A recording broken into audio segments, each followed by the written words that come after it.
할렐루야, 새벽 예배로 하루를 시작하는 모든 분들 주님의 이름으로 축복합니다. 우리 다 함께 찬양으로 예배 가운데 나아가시겠습니다.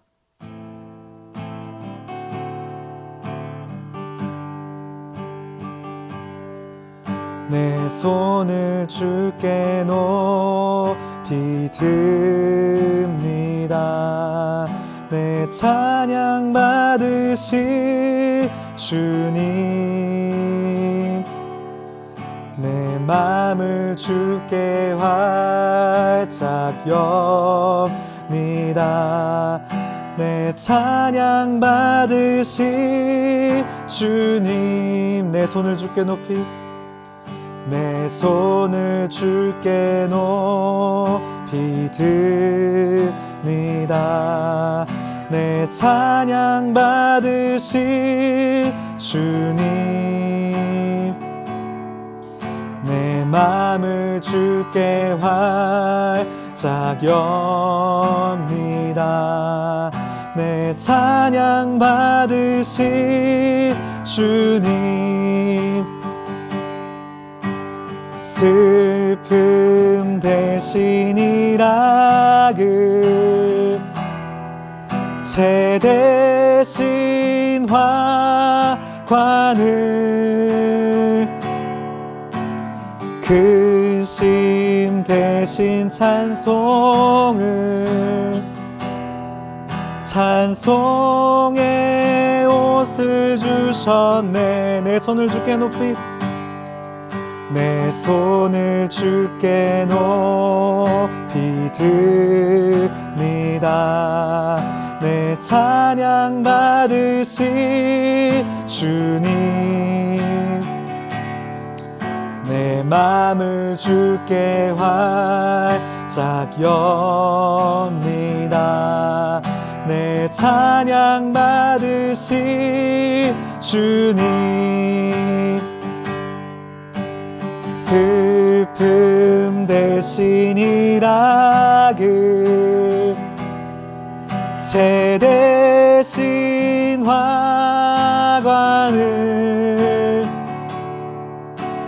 근심 대신 찬송을, 찬송의 옷을 주셨네. 슬픔 대신이라 그, 슬픔 대신이라 그 제대신 화관을, 근심 대신 찬송을, 찬송의 옷을 주셨네. 아멘. 어떤 부자가 있었는데 그는 항상 자색 옷과 고운 베옷을 입고 날마다 즐기며 사치스럽게 살았다. 그 집 대문 앞에는 나사로라는 거지가 상처투성이 몸으로 있었다. 그는 부자의 상에서 떨어지는 부스러기로 배를 채우려고 했다. 그런데 심지어는 개들마저 와서 그 상처를 핥았다. 나중에 그 거지가 죽자 천사들이 그를 아브라함의 품으로 데려갔다. 그 부자도 죽어서 땅에 묻혔다. 부자는 지옥에서 고통을 당하고 있었는데 고개를 들어보니 저 멀리 아브라함과 그의 품에 있는 나사로가 보였다. 그가 아브라함에게 외쳤다. 조상 아브라함이여, 저를 불쌍히 여겨 주십시오. 나사로를 보내 그 손가락 끝에 물 한 방울 찍어서 제 혀를 시원하게 해주십시오. 제가 지금 이 불 속에서 고통을 당하고 있습니다. 그러자 아브라함이 대답했다. 얘야, 내가 살아있을 때를 기억해 보아라. 내가 온갖 좋은 것을 다 받는 동안 나사로는 온갖 나쁜 것만 다 겪었다. 그러나 지금은 그가 여기서 위로를 받고 너는 고통을 받는다. 이뿐 아니라 너희와 우리 사이에는 커다란 틈이 있어 여기서 너희 쪽으로 건너가고 싶어도 갈 수가 없고 거기서도 우리 쪽으로 건너올 수가 없다. 부자가 대답했다. 그렇다면 제발 부탁입니다. 나사로를 저희 아버지 집으로 보내주십시오. 제게 5 형제가 있으니 그들이 이 고통스러운 곳으로 오지 않도록 나사로가 가서 경고하게 해주십시오. 아브라함이 대답했다. 그들에게는 모세와 예언자들이 있으니 그들의 말을 들으면 될 것이다. 부자가 말했다. 아닙니다, 아브라함이요. 누군가 죽었던 사람이 가야만 그들이 회개할 것입니다. 아브라함이 그에게 말했다. 그들이 모세와 예언자들의 말을 듣지 않으면 비록 죽은 사람들 가운데 누가 살아난다 해도 그들은 믿지 않을 것이다. 할렐루야. 오늘은 죄성으로 눈이 먼 바리새인이라는 제목으로 함께 말씀을 나누려고 합니다. 군대에서 군인들이 전역할 때 부대 지휘관들이 전역자 면담이라는 것을 합니다. 그러면서 꼭 묻는 단골 질문이 하나 있는데요. 부대에 바라는 점이나 개선해야 할 점이 있는지 말해보라 라는 것입니다. 그러면 전역하는 병사들 중에서 간혹 이렇게 말을 하는 경우들이 있습니다. 부대 훈련이 너무 약한 것 같습니다. 부대 전투력이 너무 떨어진 것 같습니다. 훈련을 더 강화시켜야 될 것 같습니다. 어떤 심리일까요? 이제 자신은 끝났으니까 남은 사람들이나 실컷 고생해보라는 그런 못된 심리 아니겠습니까? 비슷한 예로 정치인들의 정책 수립을 들 수 있을 것 같습니다. 정권을 잡는 집권당이 바뀔 때마다 나라의 정책들이 자주 바뀌는 것을 볼 수 있습니다. 물론 다 그런 것은 아니지만 그렇게 바뀌는 정책들 중에서 상당수가 정말 국민을 위한 올바른 것이 아니라 소수 정치인들이 자기의 입속을 챙기기 위한 편법적인 정책들이라는 것이 시간이 지나고 나면 드러나는 경우가 많죠. 누구나 자기에게 유리한 상황들을 만들고 싶어 합니다. 예전에 어린 시절에 동네에서 친구들과 놀다 보면 꼭 한 번씩 말다툼이 일어납니다. 왜냐하면 게임의 룰이 자꾸 바뀌어서 그렇습니다. 한때 그 동그란 딱지를 많이 가지고 놀았습니다. 딱지 게임을 하는 여러 가지 방식이 있는데요. 그 중에서 별롭, 별낫이라는 그런 방식이 있었습니다. 딱지에 보면 별 표시로 그 딱지에 전투력 점수가 매겨져 있습니다. 별의 개수가 많으면 전투력이 높은 거고 적으면 전투력이 낮은 거죠. 딱지를 한 손으로 이렇게 모아서 쥐고 있다가 그것을 절반으로 나눠서 양손에 딱 쥐면서 별롭 이런 식으로 말을 합니다. 그러면 둘 중에 별의 개수가 더 높은 딱지가 어느 쪽에 있는지를 맞추라는 것입니다. 그러면 상대방 친구가 자기가 걸고 싶은 그 개수만큼 손에 딱지를 쥐고 양손 중에서 하나를 고릅니다. 그런데 그 친구가 맞췄을 때 이 딱지를 접은 친구가 딱지를 잃기 싫으니까 갑자기 말을 바꾸는 거죠. 나 별낮이라고 했는데?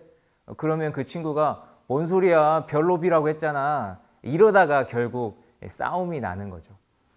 생각해보면 어린 시절에 즐겼던 그 놀이 문화에서부터 인간의 죄성이 잘 드러났던 것이 아닌가 싶습니다. 단순히 딱지치기에서 거짓말로 딱지를 더 갖고자 하는 것 정도야 뭐 웃으면서 넘길 수 있는 어린 시절의 추억으로 여길 수도 있는 문제이지만 더 큰 문제는 진리를 마주하는 우리의 태도에서도 이와 같은 죄성이 드러난다는 것입니다. 예수님 당시의 종교 지도자들이 바로 그와 같은 죄성을 너무나도 잘 보여주는 인물들이었던 것 같습니다. 오늘 말씀에서도 예수님은 비유를 통해서 그들의 그러한 죄성을 지적하시는 것을 우리가 보게 됩니다. 앞서 예수님은 불의한 청지기 비유를 통해서 사람들에게 올바른 재물관을 가르쳐 주셨습니다. 그런데 어제 본문인 14절의 말씀에서 알 수 있었던 것처럼 돈을 좋아하는 바리새파 사람들은 예수님의 가르침을 듣고도 오히려 예수님을 비웃었습니다. 오늘 말씀은 그런 그들에게 주시는 예수님의 연결된 가르침입니다. 비유에서는 세 사람이 등장합니다. 먼저 부자가 나오는데 그는 사치의 끝을 보여주는 삶을 살았습니다. 그가 입었던 자색 옷과 고운 베옷은 왕 정도나 되어야 입을 수 있을 만큼 비싼 옷이었는데 날마다 그런 옷을 입고 살았다고 예수님이 말씀합니다. 그런 그의 집 대문 앞에 그와는 완전히 대비되는 상처투성이에 거지 나사로가 살고 있었습니다. 부자의 집이 워낙 먹을 것으로 차고 넘쳤기 때문에 거기서 남는 부스러기라도 얻어먹기 위해 나사로가 그곳에 터를 잡고 있었다고 예수님이 이야기의 배경을 그렇게 설정하신 것 같습니다. 그런데 이 정반대의 삶을 살았던 두 사람이지만 결국 죽음을 맞이하게 된다는 것은 똑같았습니다. 거지로 살았던 나사로는 천사들이 아브라함에게로 데려갔지만 부자로 살았던 사람은 지옥에서 고통을 당하게 됐습니다. 그러다가 지옥에 있는 부자가 고개를 들어서 이 아브라함의 품속에 있는 나사로를 발견했습니다. 그래서 아브라함에게 요청을 하죠. 나사로를 보내서 손가락 끝에 물을 묻혀서 한 방울이라도 내가 좀 먹을 수 있게 해달라고 합니다. 그러나 아브라함은 지금의 이런 결과가 마땅한 것이라고 하면서 가고 싶어도 중간에 있는 이 커다란 틈 때문에 갈 수가 없다며 거절합니다. 그러자 이번에는 부자가 자신이 아닌 가족을 위한 부탁을 합니다. 남들에겐 인색하고 욕심 많은 사람도 가족은 끔찍히 여기는 경우들이 있지 않습니까? 부자는 나사로를 자기 집으로 보내서 자기 형제들에게 이 고통스러운 곳에 대해 알려줘서 그들이 이곳으로 오지 않도록 경고하게 해달라고 그렇게 말합니다. 이번에도 아브라함은 그의 부탁을 거절합니다. 이미 그들에게 모세와 예언자가 있으니 그들의 말을 들으면 된다는 것이었습니다. 부자는 그 정도로는 안 되고 죽었던 사람이 살아나는 정도의 그 기적이 일어나야 가족들이 그 말을 들을 거다라고 하면서 다시 한번 부탁을 합니다. 그러나 아브라함은 이렇게 말하죠. 그들이 모세와 예언자의 말을 듣지 않는다면 비록 죽은 사람들 가운데 누가 살아난다 해도 그들은 믿지 않을 것이다. 예수님께서 워낙 비유로 말씀하시는 것에 달인이셨기 때문에 우리가 때로는 성경의 비유를 읽으면서 그것을 실제 일어난 사건으로 착각할 때가 많습니다. 오늘 본문에 등장하는 부자와 나사로는 실존했던 인물들이 아니죠. 그렇다면 예수님께서 이 비유에서 이런 캐릭터들을 만들어내신 이유가 무엇이겠습니까? 누군가를 상징하는 인물로서 그런 캐릭터를 만들어내신 것이죠. 부자는 누구를 상징합니까? 부자와 그의 형제들은 바로 앞서 예수님의 가르침을 듣고 예수님을 비웃었던 바리새인들과 또 그런 바리새인을 포함하여 비슷한 생각을 갖고 있었던 외식하는 종교 지도자들을 상징합니다. 그리고 나사로는 우리가 일상을 살아가며 만나게 되는 평범한 이웃들, 그 중에서도 특별히 도움이 필요한 사람들을 상징한다고 볼 수 있죠. 예수님께서 이런 상황적인 설정을 만들고 비유를 말씀하시게 된 그 출발이 무엇이었습니까? 재물에 대한 가르침을 듣고 돈을 좋아하는 바리새인들이 예수님을 비웃었기 때문이었습니다. 그들이 예수님을 비웃었던 이유는 무엇입니까? 당시 바리새인들의 그 사고방식은 부자는 율법을 잘 지켜서 하나님께 복을 받은 사람이고 가난한 사람은 반대로 율법을 잘 지키지 않아서 하나님께 벌을 받은 사람이다 라는 그런 사고방식을 갖고 있었습니다. 그런데 성경 어디에서 그런 가르침을 하나님이 주셨습니까? 이들이 만들어낸 잘못된 개념이었습니다. 왜 그런 인식을 그들이 갖게 되었을까요? 자기들이 돈을 소유하고 싶었기 때문이 아니겠습니까? 그러니 돈을 소유하는 것에 대한 근거를 말씀을 왜곡시켜서 조작해낸 것이죠. 이미 그들의 신앙은 돈으로 인해서 변질되어 있었습니다. 돈이 너무 좋다 보니 그 돈을 포기해야만 할 것 같은 예수님의 가르침을 의지적으로 거부하는 것입니다. 자기들이 좋아하는 것, 이미 누리고 있는 것, 육신을 즐겁게 해주는 것, 그리고 이 땅에서의 삶을 편안하게 해주는 것, 이런 것들을 포기하고 나눠주라고 거듭 재촉하는 예수님의 가르침이 부담스럽고 거부감이 들고 짜증나는 것입니다. 그러니 어떻게든 자기들이 알고 있는 그 율법에 대한 지식들을 총동원해서 예수님을 공격하고 넘어뜨리려고 하는 것이죠. 눈앞에서 걸리적거리는 사람을 그냥 치워버리려고 하는 것입니다. 이들에게는 진리가 무엇인지는 더 이상 중요하지 않습니다. 자신들이 좋아하는 것이 진리이고 자신들과 반대되는 것은 모두 거짓입니다. 이런 그들에게 어떻게 율법이 올바르게 해석이 되고 또 적용이 되겠습니까? 이런 그들에게 어떻게 예수님의 가르침이 귀에 들리고 마음에 심겨지겠습니까? 이미 많은 율법들을 본래의 의미는 상실한 채 자신들의 편의를 위한 것으로 바꿔버렸고 지위와 영향력을 이용해서 계속해서 자기들의 유리한 쪽으로 법을 바꿔가며 자기 이속만을 챙기기에 급급했던 것입니다. 비유에서 나오는 부자 형제들에게 이미 모세와 예언자들이 있다는 예수님의 말씀이 무슨 의미입니까? 이미 그들에게 주신 하나님의 말씀이 있다는 것입니다. 그들에게 하나님이 가르쳐 주시지 않아서 그들이 모르는 게 아니라는 거죠. 이미 구약의 말씀을 통해 하나님은 그들에게 과부와 고아를 돌아보며 가난하고 어려운 이들을 살피라는 가르침을 주셨습니다. 그러나 이미 돈의 달콤함을 알게 된 그들에게는 그러한 하나님의 가르침이 걸리적거리는 돌이 될 뿐이었습니다. 결국 예수님은 이 비유를 통해서 바리새인들과 종교 지도자들이 자기 소견에 좋을 대로 행하며 하나님의 말씀과는 상관없는 가르침을 따르고 오직 자기들의 이익만을 위해 외식적인 삶을 살고 있다는 것을 지적해 주신 것입니다. 그리고 그런 그들에게 기다리는 것은 결국 영원한 고통의 형벌밖에 없다는 것을 말씀해 주신 것이죠. 더 절망적인 것은 그들은 이런 가르침을 듣고도 결국 예수님께로 돌이키지 않았을 것이라는 점입니다. 그렇다면 오늘 이 말씀을 묵상하는 저와 여러분은 어떻습니까? 말씀 그대로 듣고 순종하는 믿음이 저와 여러분에게 있습니까? 내가 순종하기 힘든 말씀은 적당히 상황을 핑계대면서 타협하지는 않습니까? 에이, 그때랑 지금은 다르잖아. 이것이 혹시 오늘 저와 여러분이 말씀 앞에서 보이고 있는 태도인 것은 아닙니까?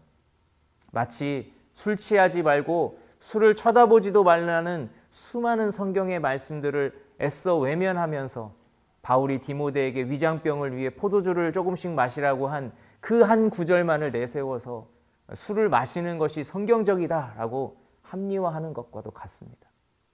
하나님은 늘 인간이 살아가는 상황 속에서 말씀을 주셨습니다. 그러나 하나님의 말씀은 영원히 변하지 않는 진리여서 그 말씀이 오늘날의 상황에도 적용됩니다. 우리가 말씀을 보면서 말씀이 주어진 당시의 상황적인 배경을 분석하는 이유는 말씀의 진리를 오늘날에도 적용하기 위한 것이지, 그때 그 말씀을 나에게도 적용하기 위한 것이지, 그때와 지금은 다르다는 상황적인 핑계를 내세워서 말씀에 불순종하기 위한 것이 아닙니다. 바리새인들이 이미 돈의 눈이 어두워져서 예수님이 주시는 진리의 가르침을 비웃었던 것처럼 결국 우리 안에 있는 죄성이 우리로 하여금 말씀에 대한 거부감을 주는 것이고 또 상황을 핑계 삼도록 하는 것입니다. 저와 여러분이 오늘 다시 한번 말씀 앞에서 겸손해질 수 있기를 소망합니다. 말씀이 우리에게 들려질 때 그 말씀에서 빠져나갈 구멍부터 찾는 것이 아니라 어떻게든 그 말씀 앞에 진실함으로 마주서고 말씀의 나를 비추어 보며 내가 말씀대로 살아가지 못하고 있는 부분은 어떤 부분이 있는지를 생각할 수 있는 저와 여러분이 되기를 원합니다.